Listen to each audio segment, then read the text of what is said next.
السلام علیکم ورحمۃ اللہ وبرکاتہ۔ الحمد للہ نحمده ونستعینه ونستغفره ونؤمن به ونتوکل علیہ ونعوذ باللہ من شرور انفسنا ومن سیئات اعمالنا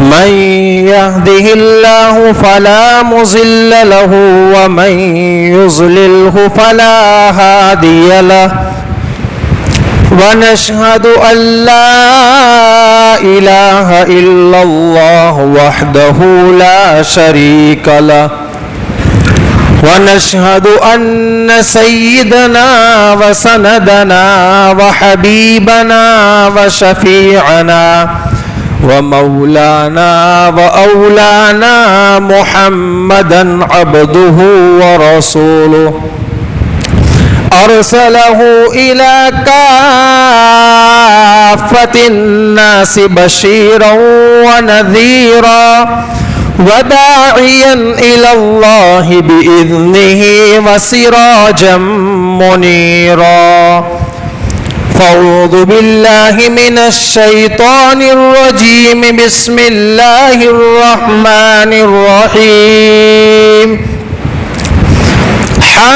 حاميم والكتاب المبين إنا أنزلناه في ليلة مبارك إنا كنا منذرين فيها يفرق كل أمر حكيم أمرا من عندنا إنا كنا مرسلين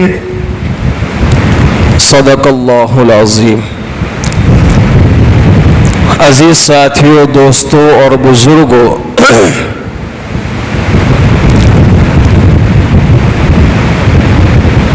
چودہ شعبان المعظم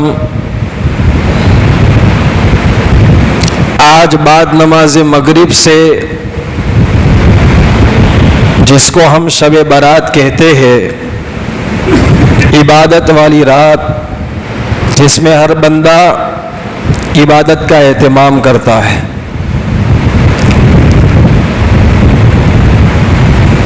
قرآن اور حدیث کی روشنی میں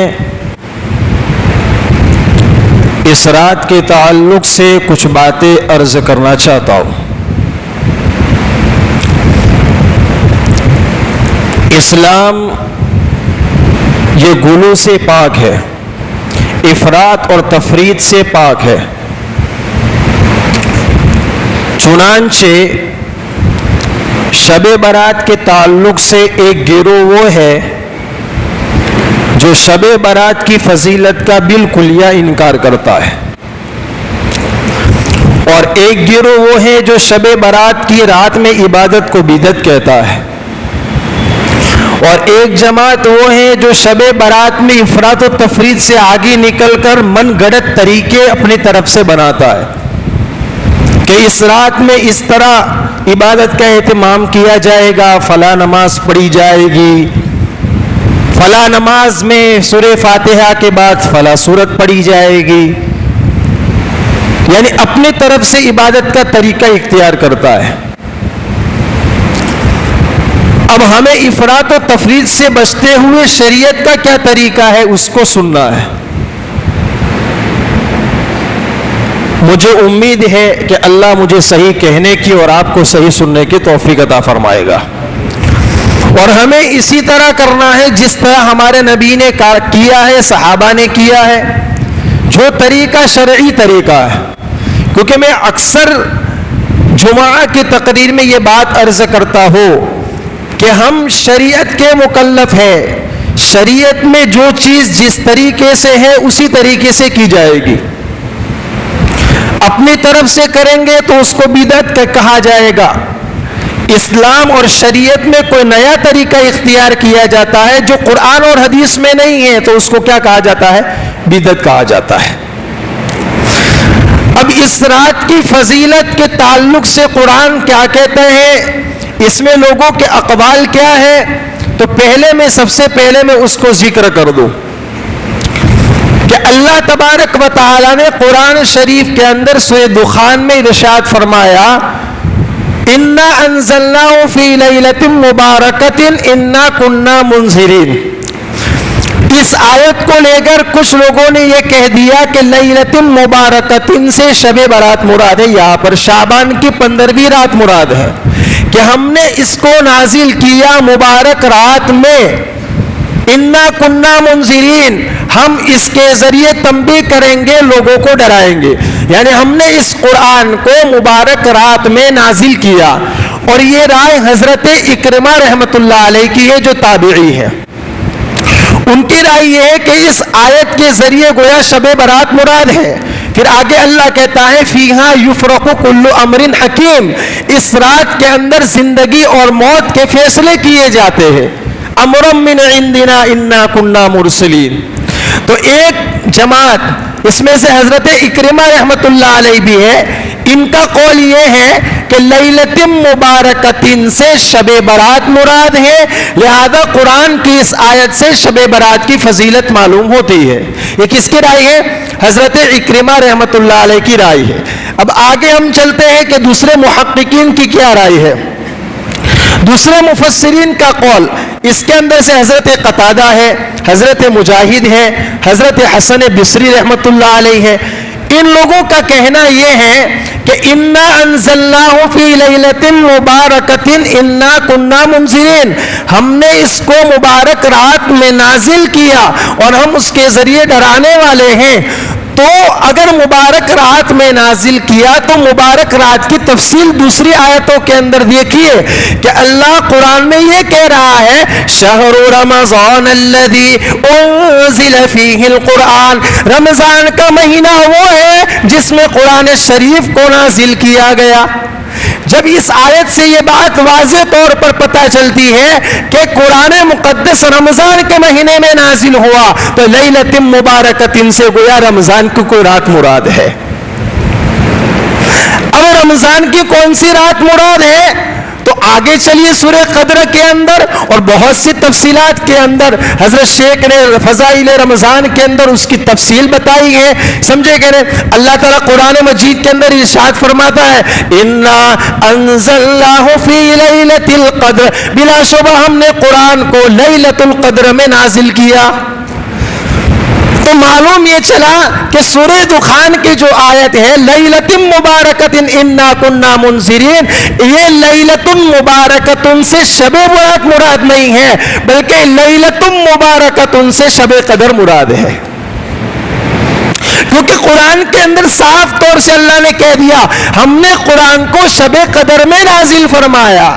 لوح محفوظ سے سمائے دنیا پر جو قرآن 23 عرصے کے اندر نازل ہوا، قرآن مکمل طور پر جو اترا ہے وہ شب قدر میں اترا ہے۔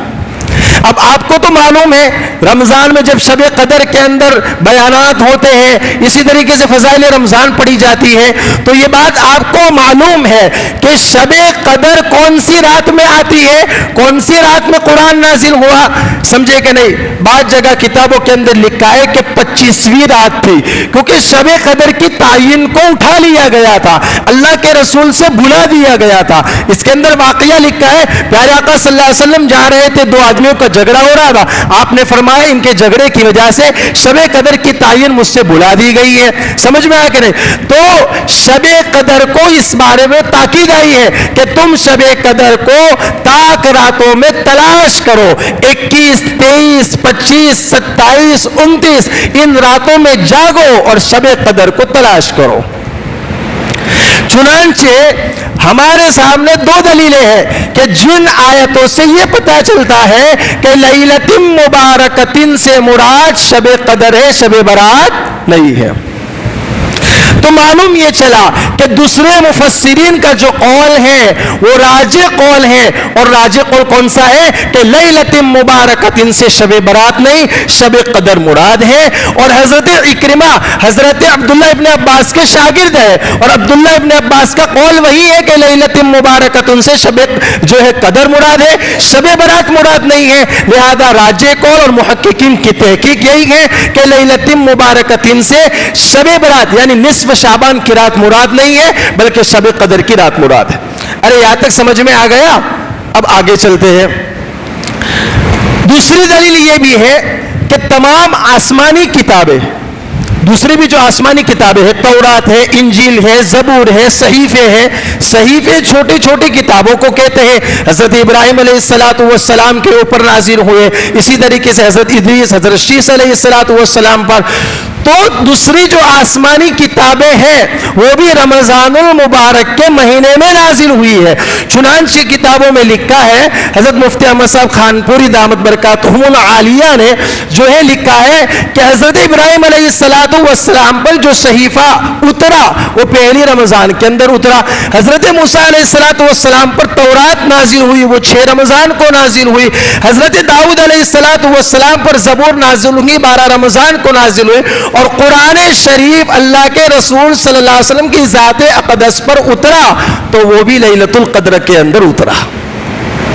تو دوسری کتابیں جو رمضان میں نازل ہوئی تو قرآن مقدس تو سب کتابوں کی اعلیٰ ترین مثال ہے۔ قرآن مقدس تو وہ کتاب ہے کہ جس کی حفاظت کا وعدہ کس نے لیا ہے؟ اللہ رب ذوالجلال نے لیا ہے۔ تورات نازل ہوئی، انجیل نازل ہوئی، زبور نازل ہوئی، تمام کتابوں کے اندر بعد میں ان کے قوموں نے رد و بدل کر دیا، تبدیلیاں کر دی، ان کے علماءوں نے ثمناً قلیلاً کے عوض اس میں رد و بدل کر دیا۔ لیکن قرآن کریم 1450 سال ہو گئے۔ میں آپ کو جب جنگ آزادی کے تعلق سے خطاب کرتا ہوں تو میں کہتا ہوں کہ اس وقت کے انگریزوں نے قرآن کے کئی نسخے جلا دیے تھے، صرف اس لیے کہ قرآن جلاؤں گے تو یہ مٹ جائیں گے، ان کا اسلام اور ان کا ایمان کمزور ہو جائے گا۔ ہم کہتے ہیں تم لاکھ قرآن کے نسخے جلاؤں گے، لیکن ان لوگوں کا کیا ہوگا جن کے سینوں کے اندر قرآن محفوظ ہے؟ قرآن یہ زندہ جاوید معجزہ ہے۔ لاک ڈاؤن کے اندر جب کرونا وائرس کا ایک مہاماری چلی، اس وقت تک کئی ایسے لوگ اور کئی ایسے افراد تھے جنہوں نے 40 دن کے اندر پورے قرآن کو منہ پر کر دیا۔ کسی نے 2 مہینے میں پورے قرآن کو حفظ کر لیا، کسی نے 4 مہینے کے اندر پورے قرآن کو منہ پر کر لیا۔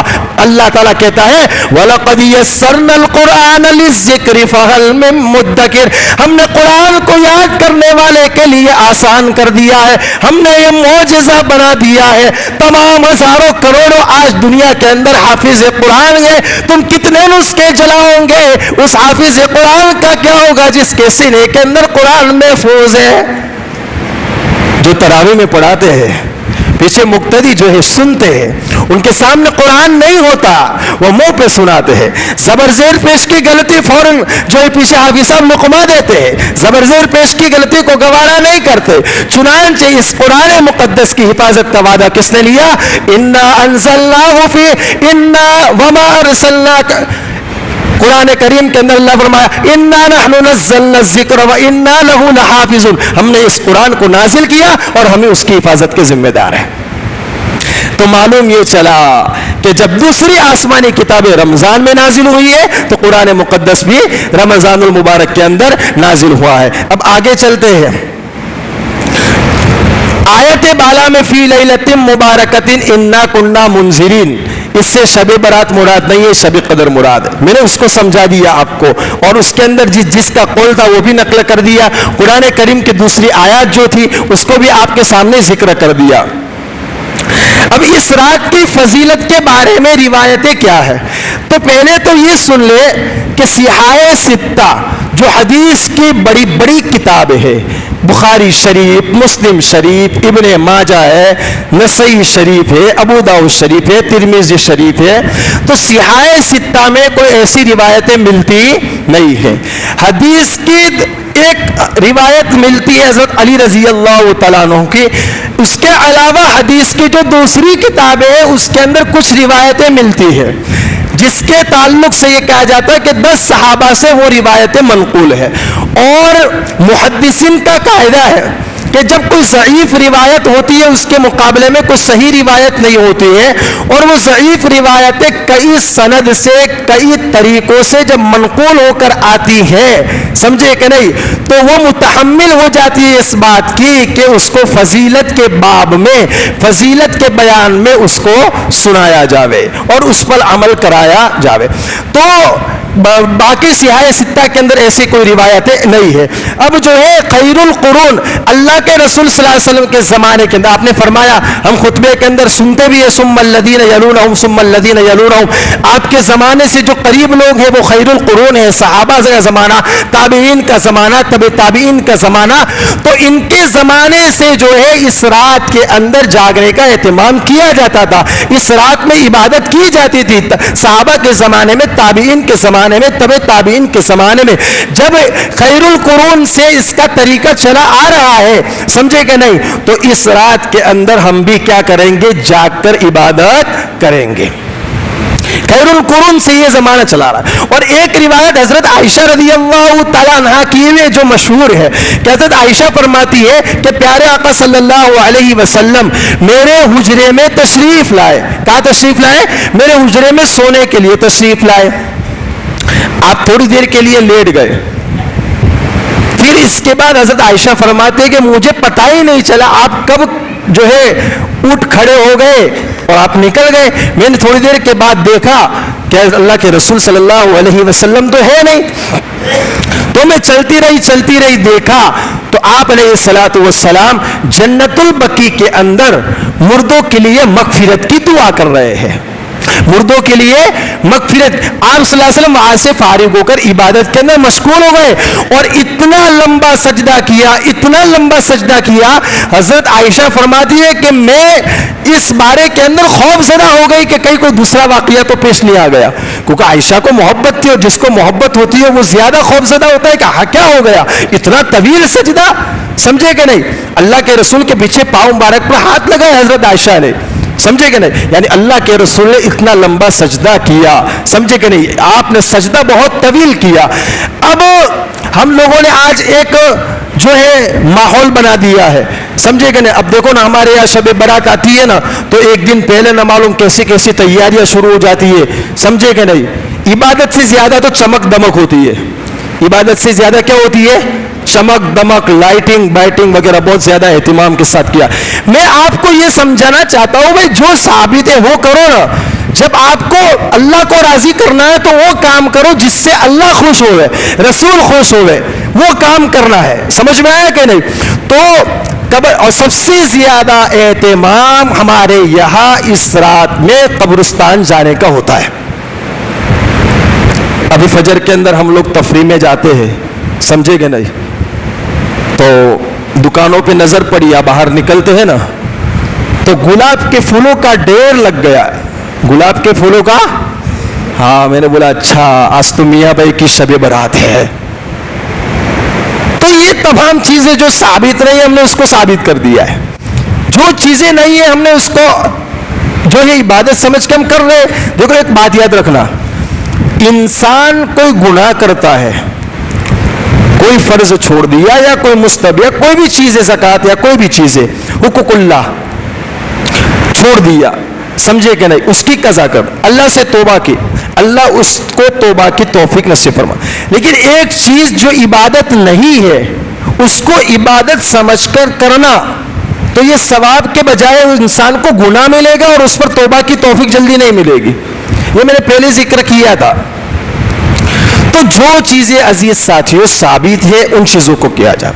اب قبرستان میں دیکھو مردوں کے لیے مغفرت کی دعا کی جائے گی، سارے ثواب بھی کیا جائے گا. لیکن اس کے لیے ذہن میں سے یہ بات اور یہ خیال نکال دو کہ قبرستان پر کھڑے کھڑے ہو کر اس سارے ثواب کریں گے تو ہی اس تک پہنچے گا. بھائی اللہ تو وہ ہے جو تنہائیوں میں سنتا ہے. وَإِذَا سَأَلَكَ عِبَادِي عَنِّي فَإِنِّي قَرِيبٌ أُجِيبُ دَعْوَةَ الدَّاعِ إِذَا دَعَانِ فَلْيَسْتَجِيبُوا لِي وَلْيُؤْمِنُوا بِي لَعَلَّهُمْ يَرْشُدُونَ. تم قریب سے پکارو گے تو بھی سنے گا, دور سے پکارو گے تو بھی سنے گا. وہ تو تمہارے دلوں کے احوال کو جانتا ہے. تم مسجد میں پڑھ کے 2 سپارے پڑھو گے, 2 قرآن پڑھو گے یا 2 پارے پڑھو گے اور تم اپنے مردے کے لیے سارے ثواب کرو گے تو بھی سارے ثواب ہو جائے گا. اس کے لیے قبرستان جانے کا اہتمام کرنا اور التزام کرنا یہ شرعاً اس کی کوئی اجازت نہیں ہے, یہ ثابت نہیں ہے شرعاً. ہم نے ایک غلط طریقہ اختیار کر لیا ہے. پیارے آقا صلی اللہ علیہ وسلم کے پورے زمانے میں ایک ہی بار آپ سے جانا ثابت ہے جنت البقیع کے اندر, وہ بھی چپکے سے کہ حضرت عائشہ کو بھی پتا نہیں تھا. اور یہاں تو پوری دنیا کو پتا چلتا ہے کہ آج کیا ہونے والا ہے. لہذا یہ جو ہے اگر کوئی بیچارہ ضعیف ہے, بوڑھا ہے, اب اگر ہم کوئی چیز پر التزام ایسا کر لیتے ہیں تو دوسرا جو قبرستان نہیں جا سکتا وہ سمجھتا ہے کہ میں تو محروم ہو گیا اس ثواب سے. نہیں, آپ گھر کے اندر رہ کر عبادت کریں, اپنے مردے کے لیے سارے ثواب کریں, یاسین کی تلاوت کریں, آپ کا ثواب بھی پہنچ جائے گا. آپ جب پڑھ ہی رہے اس لیے کہ میں اپنے مردے کو سالے ثواب کے لیے جو ہے پڑھ رہا ہوں تو ثواب پہنچ جائے گا. اس کا التزام کرنا نہیں چاہیے, اس کا التزام نہیں کرنا چاہیے. ہمارے یہاں تو ایک دن پہلے چونا وغیرہ نہ معلوم ایسا چمکنے لگتا ہے قبرستان اور پورے سال گندگی سے بھرا ہوا رہتا ہے. میں نے اس سے پہلے جمعہ میں کہا کہ اللہ کے واسطوں یہ شہر خاموشہ ہے, قبرستان کی عظمت کا خیال رکھو, اس کو ہر دم پاک رکھو, گندگی سے سمجھے کہ نہیں, کچرا کباڑی سے پاک رکھو. اور اس کے لیے کچھ ساتھی سمجھے کہ نہیں, اتنے نوجوان ساتھی کا ماشاءاللہ طبقہ ہے, سب پب جی گیم کے اندر پڑے رہتے. کبھی کو یہ توفیق ہو جاوے کسی کو کہ ایک گروپ بناوے, ایک جماعت بناوے جو صرف اس بات کا خیال رکھے, ہر اتوار کے دن نگہداری کرے, نگہبانی کرے, جو ہی نگرانی کرے کہ بھئی ادھر ادھر کچرا ہے تو فوراً گاڑی بلا کے قبرستان کی صفائی کا خیال رکھو. سمجھ میں آیا کہ نہیں؟ ہاں, دوسری بات کہ میں نے آپ کو سمجھا دیا کہ اس رات کے اندر اصالے ثواب کرنا, کہیں پر بھی بیٹھ کر آپ اصالے ثواب کرو گے آپ کا اصالے ثواب ہو جائے گا. اس کے لیے التزام کرنا شرعی طور پر صحیح نہیں ہے. دوسری بات یہ ہے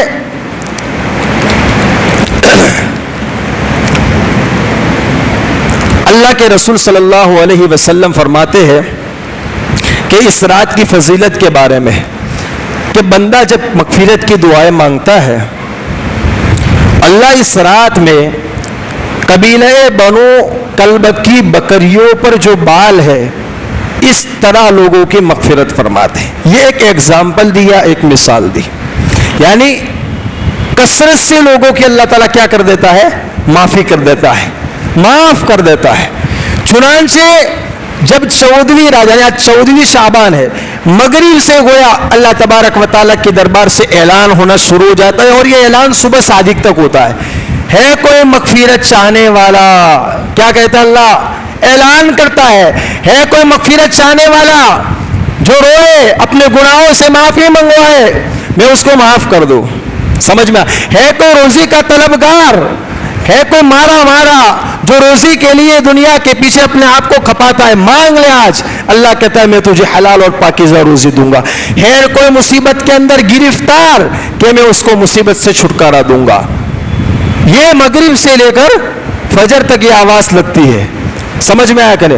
بعض لوگ کیا کرتے ہیں معلوم ہے, رات میں جاگتے ضرور ہے لیکن ان کا جاگنا عبادت میں نہیں جاتا, موٹر سائیکل کے چکر میں جاتا ہے.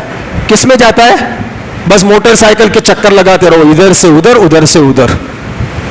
بھائی جب اللہ نے موقع دیا ہے, اتنا بڑا اچھا موقع دیا ہے عبادت کرنے کا کہ جس میں اللہ تبارک و تعالی معافی کا پروانہ دیتا ہے, ہماری مغفرتیں کرتا ہے, تو ہم اس رات کو وصول کرنے کی کوشش کریں. بھئی ایسا بھی ضروری نہیں ہے کہ آپ پوری رات جاگے, آپ کو جتنی بشاشت ہو, آپ کے اندر جتنی طاقت ہو, جتنے گھنٹے تک جاگنے کی طاقت ہو, اتنے گھنٹے تک عبادت کریں. پھر اس کے بعد اگر سستی پیدا ہوتی ہے. اسی لیے عبادت کے مختلف طریقے ہیں. میں نے آپ کو یہ بھی بتایا کہ اپنی طرف سے جو عبادتیں گھڑی جاتی ہے کہ 2 رکعت اس طرح پڑھی جاتی ہے, 2 رکعت اس طرح پڑھی جاتی ہے, پھر اس میں یہ صورتیں, یہ طریقہ سب اپنی طرف سے گھڑا ہوا ہے. اس کی کوئی شرعیت اصل نہیں ہے, کوئی دلیل نہیں ہے اس کے اوپر. اس میں مختلف عبادتیں ہیں. آپ نماز پڑھو, آپ قرآن کی تلاوت کرو, آپ ذکر و اذکار کرو, آپ نوافل پڑھو, آپ صلاۃ التسبیح پڑھو. مختلف عبادت کرنے کا فائدہ یہ ہوگا کہ آپ کے اندر سستی پیدا نہیں ہوگی. اگر آپ صرف نوافل ہی نوافل پڑھتے رہیں گے تو پھر سستی پیدا ہوگی, جماعت آنا شروع ہو جائے گی.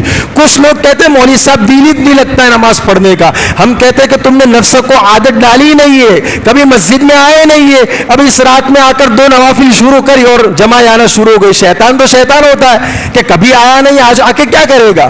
نہیں عزیز ساتھیو, نا امید ہونے کی ضرورت ہے. اللہ سے مانگے, اللہ سے توبہ کرے. اور دوسری بات یہ میں نے آپ کو بتائی, سمجھے کہ نہیں, حدیث شریف کے اندر آتا ہے اللہ کے رسول علیہ الصلوۃ والسلام نے ارشاد فرمایا, ایک پرا گندا بال والا, بکھرے ہوئے بالوں والا, پرانے گندے کپڑے ہیں, کپڑوں کا کوئی ٹھکانہ نہیں ہے, نہ بال کا ٹھکانہ ہے, اور آسمان کی طرف اپنے جو آنکھوں کو اٹھا کر کہتا یا ربی یا ربی یا ربی, اے میرے رب مجھے معاف کر دے, اے میرے رب مجھے معاف کر دے, اے میرے رب مجھے معاف کر دے. لیکن اس کا کھانے کا ٹھکانہ نہیں, حرام کا کھانا ہے. اس کے پہننے کا ٹھکانہ نہیں, حرام کا پہنا ہوا ہے. تو چاہے کتنا بھی بکھرے ہوئے بالوں والا ہوگا, پرانے کپڑوں والا ہوگا, اللہ ایسوں کی دعا قبول کرتا نہیں ہے. اس لیے اپنے کھانے پر, اپنے روزے پر دھیان دے رہے, حلال خود کھائے, اپنے اولاد کو حلال کھلائے, اپنے اولاد کو سزا نہ دے حرام کھلا کر. دوسری بات یہ, کینہ کپٹ رکھنے والا, حسد رکھنے والا, شرک کرنے والا, والدین کی نافرمانی کرنے والا, ایسے مبارک راتوں میں اللہ ان کی بخشش نہیں کرتا ہے. دوسری بات سمجھ لینا, تم کسی کا حق دبا کے بیٹھے ہو, کسی کا مکان دبا کے بیٹھے ہو, کسی کا کمرہ دبا کے بیٹھے ہو, اور یہاں زور زور سے سرائے لگا رہے ہو, اے میرے رب تو آج تو اعلان کرتا ہے کوئی مغفرت چاہنے والا تو ہماری مغفرت فرمائے, لیکن تم حق دبا کے بیٹھے ہو, تو میرے دوستو مغفرت چاہنے سے وہ حق معاف ہوگا نہیں. یہ حقوق اللہ نہیں ہے, یہ حقوق العباد ہے. جس بندے کا حق آپ نے ہڑپ کیا ہے, اس بندے کو جا کر وہ حق دینا ہوگا, اس سے معافی مانگنی ہوگی, اس کے بعد پھر اللہ سے توبہ کرنی ہوگی. سمجھے معمولی بات نہیں ہے. اتنی بڑی رات کو ہم ایسے ہی کھو دیتے ہیں. ہم کتنے بڑے بڑے حق کو مارنے والے ہوتے ہیں. ہم نے بہنوں کا حق مار دیا, ہم نے بھائیوں کا حق مار دیا, ہم نے بوڑھی ماں کو ستایا, ہم نے بوڑھے باپ کو ستایا, ہم نے بہن کو ستایا. اس رات کے اندر قطع تعلق جس سے بھی ہم نے کیا ہے, صلح صفائی کرے, اللہ قطع تعلق کرنے والے کی اس رات میں بخشش نہیں کرتا ہے. اس پر غور کرے, اس پر دھیان دے میرے عزیز ساتھیوں. دوسری بات یہ ہے میرے عزیز ساتھیوں, حج کے موقع کے اوپر جیسے لوگ مسجد نبوی کے اندر جاتے ہیں, جو حاجی جاتے ہیں, وہاں 40 نمازیں پڑھتے ہیں ایک ساتھ, تکبیر اولیٰ جن کی فوت نہ ہو. تو حدیث میں آتا ہے کہ جہنم مطلب نفاق سے اور جہنم سے جو ہے بری ہونے کا ان کو پروانہ ملتا ہے. تو میں آپ کو یہ کہتا ہوں کہ اللہ تعالیٰ نے یہ آسانی سب جگہ رکھی ہے. ایسا نہیں کہ مسجد نبوی کے اندر آپ نے 40 نمازیں ایک ساتھ پڑھی. اگر کوئی شخص 40 نمازیں ہماری محلے کی مسجد میں بھی یا کوئی مسجد میں بھی اس طرح پڑھتا ہے 40 دن تک کہ ایک بھی نماز کی تکبیر اولیٰ فوت نہیں ہوتی ہے, تو اللہ وہ سرٹیفکیٹ یہاں پر بھی دیتا ہے. اللہ آسان ہے, ہمارے لیے اسکیم ہے. ہمارے لیے دینے والی ذات اللہ کی ہے, لینے والے کو ہوش ہونا چاہیے. اگر لینے والا ہی بدبخت ہوگا تو پھر کچھ بھی نہیں لے گا. اس لیے خوش نصیب بننے کی کوشش کرے, اس رات کو وصول کرنے کی کوشش کرے. سمجھ میں آیا کہ نہیں؟ ہاں. اس کے بعد جو ہے دوسری طریقے, حدیث شریف کے اندر یہ آتا ہے کہ 5 راتوں میں اللہ تعالیٰ دعا قبول کرتا ہے. جو بندہ عبادت کرتا ہے اللہ اس کو جنت کا پروانہ دیتا ہے. یہ روایت کے اندر آتا ہے. تو اس کے اندر سے 8ویں ذی الحجہ, 9ویں ذی الحجہ, 10ویں ذی الحجہ, سمجھ میں آ گئے یہ تینوں راتوں؟ کون سی راتیں سمجھ میں آ گئی؟ بعضوں کو تو کچھ بھی سمجھ میں نہیں آتا, ہوائی فائرنگ ہو جاتی ہے. ارے اللہ کے بندے, یہ ذی الحجہ کی 3 راتیں ہیں. 8ویں ذی الحجہ, 9ویں ذی الحجہ, 10ویں ذی الحجہ, جس میں حاجی حج کرتا ہے نا, جو اہم امور جو پورے کرتا ہے، اور 10ویں ذی الحجہ کو قربانی ہوتی ہے. تو یہ 3 راتیں عید الفطر کی رات، یعنی صبح میں جو ہم عید الفطر کریں گے، جو رمضان کی عید آتی ہے، تو اس رات کو جو ہماری مارکیٹوں میں گزر جاتی ہے، تو اس رات میں عبادت کرنا بھی 4 راتیں، اور شب برات کی رات یہ 5 راتیں ایسی ہے کہ اس میں جو عبادتیں کرتا ہے اللہ اس کی عبادتوں کو قبول فرماتا ہے، اس کو اللہ جنت نصیب فرماتا ہے. یہ روایتوں کے اندر آتا ہے. اور ایک دوسری روایت کے اندر آتا ہے ما ثبت بالسنہ، امام شافعی رحمۃ اللہ علیہ سے نقل کیا گیا ہے، انہوں نے مختلف 5 راتیں ذکر کی ہے. انہوں نے فرمایا کہ عید الاضحیٰ کی رات ہے، عید الفطر کی رات. کتنی راتیں ہو گئی؟ 2 راتیں، رجب کی 1 رات، 3 راتیں شب برات کی 1 رات، 4 راتیں اور جمعہ کی رات، 5 راتیں اس میں کوئی عبادت کرتا ہے. تو اب آپ سمجھو کہ اللہ کی طرف سے ہمیں کتنی بڑی اسکیم ملی ہے. بھئی ایسا تو نہیں کہ 1 سال انتظار کرنا پڑے گا کہ کوئی اعلان کرنے والا کرے گا کہ ہے کوئی مغفرت چاہنے والا کہ میں اس کو معاف کروں. یہ صرف سال میں 1 بار اعلان نہیں ہوتا، بلکہ یہ تو ہر رات میں ہوتا ہے. فرق اتنا ہوتا ہے کہ ہر رات میں آخری رات کے حصے میں ہوتا ہے. ایک مرتبہ نیند لے لو اور پھر اٹھو تہجد کے لیے تو اللہ آواز دیتا ہے کوئی مغفرت کا چاہنے والا، ہے کوئی روزی کا چاہنے والا. اور شب برات میں صرف اتنا ہوتا ہے کہ مغرب سے شروع ہو جاتا ہے اور صبح صادق تک یہ پروانہ رہتا ہے، یہ اعلان رہتا ہے. سمجھ میں آ رہا ہے کہ نہیں آ رہا ہے؟ اب کوئی کہے گا کہ یہ رات تو سال میں 1 ہی بار آتی ہے یہ وصول کرنے کی، تو ہم کہتا ہے کہ امام شافعی رحمۃ اللہ علیہ نے جو 5 راتیں بیان کی اس میں سے جمعہ کی رات آتی ہے، اور جمعہ کی رات تو ہفتے میں آتی ہے کوئی وصول کرنے والا اس کو. لہذا ہمارے یہاں کوئی بہانہ نہیں ہے. اللہ کی طرف سے جو ہے مائل بکرم، اللہ تو کرم کی طرف مائل ہے، سائل لینے والا ہونا چاہیے، سائل لینے والا ہونا چاہیے. تو آج رات کے اندر فضولیات نہیں کریں گے، بدعات اور رسومات کی طرف دھیان نہیں دیں گے، جو کرنے کا ہے وہ کام کریں گے. سمجھ میں آیا کہ نہیں؟ جب تک ہمارے بدن میں چستی رہے تب تک عبادت کرے، پھر سستی پیدا ہو جاوے تو دوسرا علاج کرے، وضو کر کے آ جاوے. سمجھ میں آیا کہ نہیں؟ نیند کو ختم کرنے کی جو چیزیں ہمارے یہاں تو ماشاءاللہ بڑے بڑی تپیلیاں لگتی ہے، پتیلیاں لگتی ہے. سمجھ میں آیا کہ وہ اسی لیے تو بیچارے کرتے محنت کہ لوگ عبادت کرے، لوگ پی پی کے بیٹھے رہتے. سمجھ میں آیا کہ نہیں؟ تو وہ اسی لیے تو بناتے ہیں کہ بندہ پی کر تھوڑی چستی آ جاوے تو دوبارہ عبادت میں لگ جاوے. بندے سے جتنی طاقت ہو اتنی عبادت کرے، اور اگر کوئی چاہتا ہے کہ مجھ سے ہوتی نہیں عبادت تو جا کے چپ چپ سو جاوے. کیا کرے؟ تو کم سے کم سوئے گا، عشاء کی نماز جماعت کے ساتھ پڑھ کر اور فجر کی بھی جماعت کے ساتھ پڑھے گا تو بھی ثواب ملے گا. لیکن خالی گپے بازی کرے گا اور ادھر ادھر لغویات اور فضولیات میں لگے گا تو گناہ کے علاوہ کچھ ملے گا نہیں. اس لیے مجھے امید ہے کہ جو باتیں بیان کی گئی ہیں انشاءاللہ اس پر میں بھی محتاج ہوں. اللہ تعالیٰ مجھے بھی صحیح عمل کی توفیق عطا فرمائے، آپ کو بھی شریعت کے مطابق اس رات کو گزارنے کی توفیق عطا فرمائے. کچھ باتیں رہ گئی ہیں انشاءاللہ آج رات عشاء کی نماز کے بعد بھی مختصراً بیان ہوتا ہے، انشاءاللہ اس میں وہ باتیں بیان کی جائے گی. اللہ تعالیٰ ہم سب کو کہنے سننے سے زیادہ عمل کی توفیق عطا فرمائے.